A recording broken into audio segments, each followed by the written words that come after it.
Hi, my name is Taylor Sparks. I'm from the University of Utah in the Materials Science and Engineering Department. And today I'm here to talk about my talk, which is entitled Twice as Fast at a Fraction of the Cost, Accelerating Materials Innovation Through Informatics. I'm so excited to talk about this. And let me start with this figure. If you see here, you see a whole bunch of materials. You've got, brasses and ceramics and polymers and composites, electronic materials. We take these things for granted, right? You show up at Lowe's or Home Depot and you look for the material you need and you just use it, and you never think about who discovered this. How do we get these materials? Well, the fact is we rely on material scientists to figure that stuff out, to find these materials. The whole discipline of material science relies on what you see here. This is called the structure, property, processing, performance tetrahedra, right? This sort of shape. It basically says all those things that we care about, they're interrelated, right? The structure, different structures will have different properties. And so if you change the structure, you change the properties. Our field depends on learning these relationships and exploiting them. Here's a classic example, the Hall-Petch relationship. Hall-Petch, named after the people who realized that, if you change the grain size and make it smaller, then you change the hardness and the yield strength of an alloy. In fact, there was a nice linear relationship if you plot grain size as the negative 1/2 power. So this was a simple one-dimensional observation, right? They changed one parameter, saw a trend, and said, aha, we can now use this. I can custom design alloys. This is useful. But the challenge is now, in the year 2022, we don't deal with single-dimensional data, right? We deal with all sorts of dimensions. We want to change composition and change temperature and pressure and corrosive atmosphere, like all of these things. All of a sudden, finding patterns in your data to come up with something like this becomes really hard because humans don't work well in high-dimensional space. We don't find patterns very easily there, but maybe we can find those patterns anyways. So take a look at here. Here you see a bunch of materials. These are all famous materials that you use probably every single day. Teflon, oh my gosh, you cook your eggs on that. Vulcanized rubber, it's on the vehicles of whatever vehicle you drove coming here.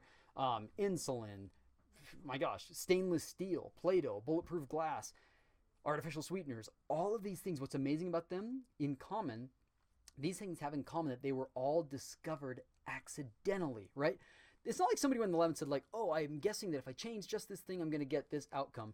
In most of these instances, it was that they accidentally or randomly were just mixing things together, and then they discovered something and they're like, well, hot dang, we got this great property now. So this discovery process of sort of accidental discovery, we got to do better than that because we've got big problems to solve and it's too slow, right?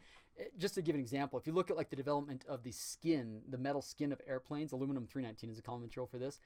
This material, this metal, has 11 alloyed elements in it, right? It's not just aluminum. It's got many other mixtures into it. And these are present at 4 sig fig accuracy.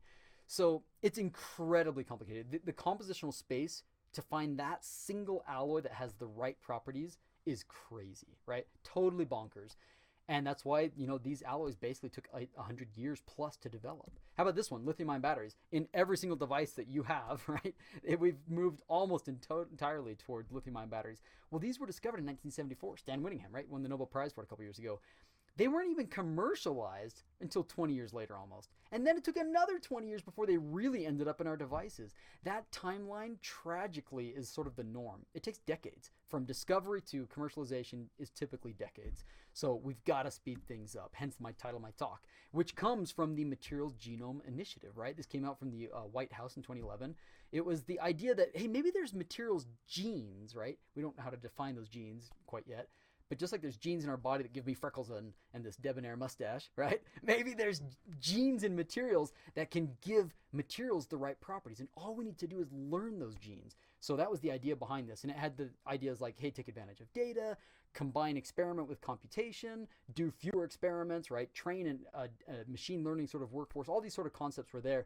And then this phrase, this initiative offers a unique opportunity for the United States to discover, develop, manufacture, and deploy advanced materials at least twice as fast as possible today at a fraction of the cost, right?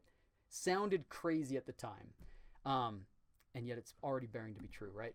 The premise of my talk today then is that materials informatics really can accelerate materials discovery. And let's look at a couple examples, right? If you look at aluminum alloys that are 3D printable, this was a bugger, right? No one knew how to fix this problem.